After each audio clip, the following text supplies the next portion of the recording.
Hi, my name is Chip Berkner, and I'm the Assistant Director of Bands at the University of Florida. In these next few videos, we're going to show you some techniques that we use in the Gator Band. The first thing we're going to discuss is the position of attention. We like to build the position of attention by first starting with our feet together, and we're going to reach up in the air and bend at the waist and go all the way down. So the first thing we'll do is we'll roll the weight onto the balls of our feet and the toes of our feet. We call those the platforms. So basically, this general vicinity of the foot, we call the platform. So we're going to roll our weight onto that portion of our foot. And we're going to extend our legs, make our legs nice and straight. And keeping the weight on the platforms, we're going to slowly roll the body up. So keeping the knees straight above the ankles, bringing the hips in alignment with the knees, rolling the spine up one little vertebra at a time, nice and slowly. And what that does is it creates a vertical alignment from the ankles all the way up to the shoulders. So we'll bring the shoulders up, we'll bring them back, and bring them down. The chin will elevate just slightly past parallel. And if you can see, if you three can turn that way and go right back to where you were. Ideally, what that does is it creates a straight line from the ankle to the knee, hip, and shoulder. And we'll take our hands and put them in a fist with the thumb on top. The middle finger of our hand, we'll put it on the seam of the pants, and we'll elevate the elbow just slightly.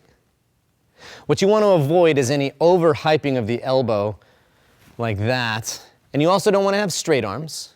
So we're going to bend them just slightly, a comfortable bend. Another thing you want to avoid, and you can go ahead and face the camera again, you want to avoid the elbows coming out away from the body. Anything awkward like that. So elbows close to the body. And the chin is elevated just slightly past parallel. Another thing you want to avoid is having a super elevated chin. Could you all show us that? Yeah, we're not going to do that looking down our nose to the audience. We'll have our chin just slightly past parallel. And the last thing is bringing the ears in line with the body too, to avoid any kind of gooseneck. Could you show us a gooseneck?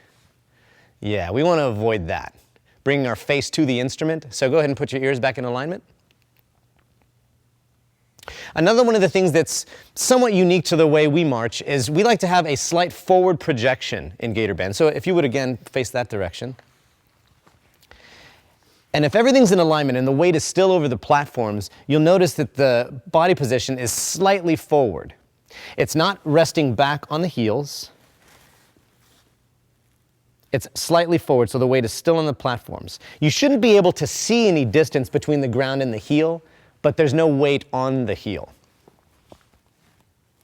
And so that's our position of attention.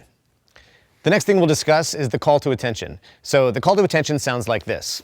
Band, 10, hut. And on the very next count, the band members say the word hut, H-U-T, in a strong, forceful manner. So it'll sound like this. Band, 10, hut. So when they go from the position of relax to the position of attention, they bring their left foot to their right foot, and everything else goes right to the position of attention quickly. Let's try that one more time. Relax. Band, 10, hut. Obviously, the instruments are going to be in your hands the majority of the time, so we're going to look at the position of attention with the horns down. So if you could go to the position of attention with your bodies and go to the horns down position. The horns down position will vary from instrument to instrument, and you can see the specific instrument carriage on this website. So obviously we have an alto saxophone, a baritone, and a trumpet represented here. If you play something other than one of these instruments, make sure you visit the pictures on this website to see the exact way we hold these instruments in Gator Band. Again, this is the horns down position. Nothing should change in the actual body technique other than you're holding an instrument. So your shoulders shouldn't be elevated to accommodate for weight. So try not, could you show us shoulders hunched? That's a common tendency we see, and we don't want to do that. So keep the shoulders at that same level, up, back, and down, that was established when you weren't holding an instrument. Similarly, nothing happens with the head. Everything is the exact same as it was without holding the instrument.